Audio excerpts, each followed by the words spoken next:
karena sirkulasinya tidak lancar. Jadi itu yang pertama, kendala pipa bottom drain yang saya gunakan terlalu kecil.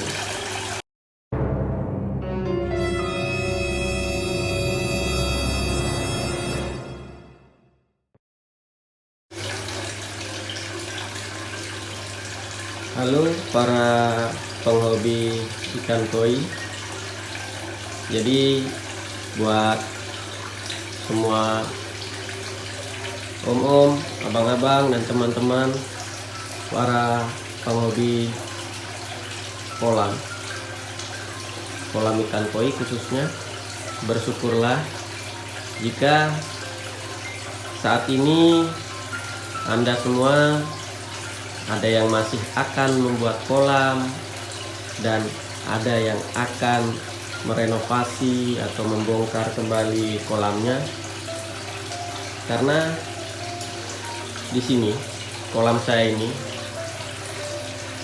memang dahulu sebelum membuatnya saya sangat minim informasi, dan saya juga belum rajin mencari informasi atau semacam teknis sistem untuk kolam ikan koi ya. Jadi ya seperti ini jadinya. Jadi kurang efektif, ikan juga kurang aktif, dan intinya kurang memuaskan.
Mungkin pertama saya jelaskan kenapa saya kecewa dengan kolam saya ini. Jadi pertama, dari bottom drain saja, dari pipa bottom drain, saya hanya menggunakan pipa ukuran setengah in. Jadi sangat kecil ya. Walaupun di sini saya cabang, jadi saya menggunakan dua pipa bottom drain yang masuk ke vortex atau chamber pertama. Saya menggunakan dua, dan satu pipa saya cabang atau paralel menjadi dua lubang. Jadi itu ada satu lubang, dua, di sini ada satu lagi, tiga, dan di sini ada keempat maksudnya. Jadi memang cukup efektif menarik sisa-sisa pakan atau kotoran ikan ke dalam chamber pertama. Cuman ketika mungkin ada kerikil atau kelereng yang masuk ke dalam kolam ini sangat rentan sekali buntu, dan kadang lumut-lumut yang menggumpal pun akan menjadi penyebab pipa bottom drain itu kurang lancar. Alhasil air di filter menjadi tekor karena sirkulasinya tidak lancar. Jadi itu yang pertama, kendala pipa bottom drain yang saya gunakan terlalu kecil. Kedua, di sini jadi ukuran atau luas chamber filter saya mungkin kurang dari sepertiga luas keseluruhan, dan juga karena sempit di sini hanya saya sekat menjadi 3 chamber. Disitulah jadi atau kekurangan kedua dari kolam ini, hanya 3 chamber. Jadi yang pertama memang chamber pertama vortexnya di sana tempat berkumpulnya kotoran-kotoran, juga saya taruhkan biobol. Chamber kedua juga saya taruhkan biobol beserta biofoam ya, atau busa hitam yang saya pakai. Oh iya maaf, jadi dari chamber pertama kedua juga saya pakai sedikit jet mat di sana. Dan chamber ketiga di sana hanya saya taruhkan arang aktif, ada juga di sana biobol dan pastinya pompa. Jadi menurut saya pribadi kurang efektif. Ketiga, jadi pipa dari chamber 3 menuju air terjun ini saya juga menggunakan pipa setengah in. Ditambah lagi banyak tikungan ya, saya banyak menggunakan L, banyak belokan yang mengakibatkan tekanan air sangat lemah. Padahal di sini saya menggunakan pompa ini ya, yang 3800 kalau tidak salah, seingat saya, yang seharusnya sudah lumayan cukup untuk kapasitas kolam segini. Jadi karena pipa dari chamber 3 menuju air terjun ini terlalu banyak tikungan, terlalu banyak belokan, jadinya membuat tekanan air yang menuju air terjun ini, tekanan dari pompa maksud saya, sangat lemah.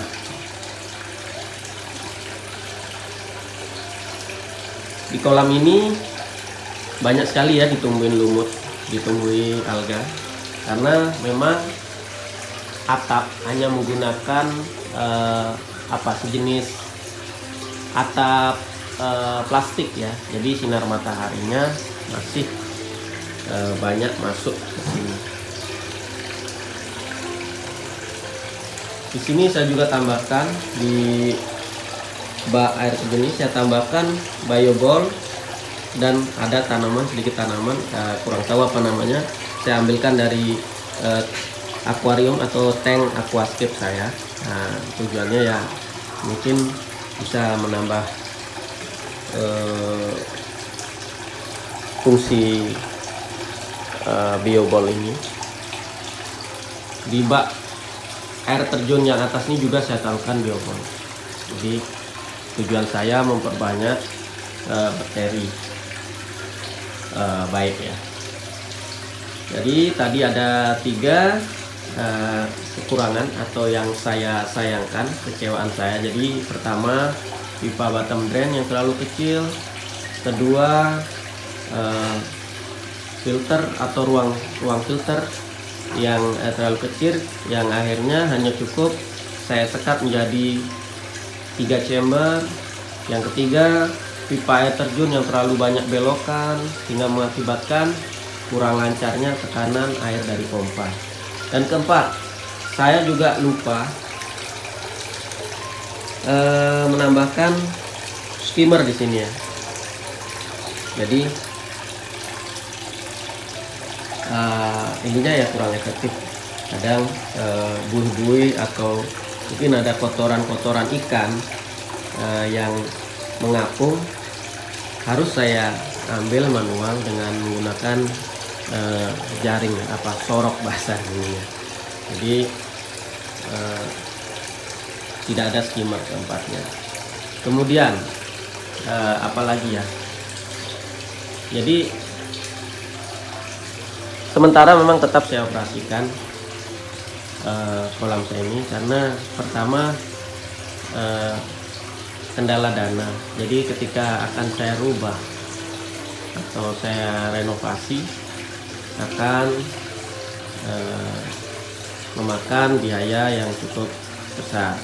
Kedua mungkin waktu juga ya. Jadi ketika sudah bersih seperti ini dan akan saya maksudnya ketika akan di renov, misalnya ada rencana, kan kita males juga membayangkan nanti dibongkar dan pastinya kotor lagi, ribet lagi, dan menunggu lagi seperti itu.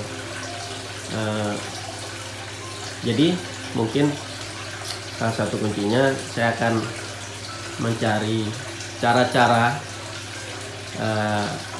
atau teknik-teknik lain untuk memaksimalkan fungsi atau sistem filtrasi di kolam ini tanpa harus membongkarnya.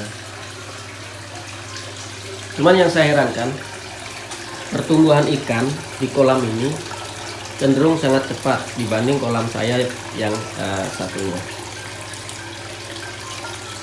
Ikan kurang aktif, cuman dari pertumbuhan jadi lumayan cepat menurut saya. Padahal sirkulasi airnya kurang baik. Di sini memang ikan hanya tersisa sedikit karena waktu itu saya salah dan sangat menyesalkan ketika saya ada rencana backwash atau menguras air dari chamber pertama. Saya mencabut saya mematikan sumber untuk pipa pompa, maksudnya saya mencabut sumber dari pompa ini maka dengan tujuan mematikan pompa ini, dan akhirnya saya lupa menghidupkannya kembali sampai keesokan harinya. Nah, itulah penyebab ikan di sini juga sangat sepi, tinggal sedikit.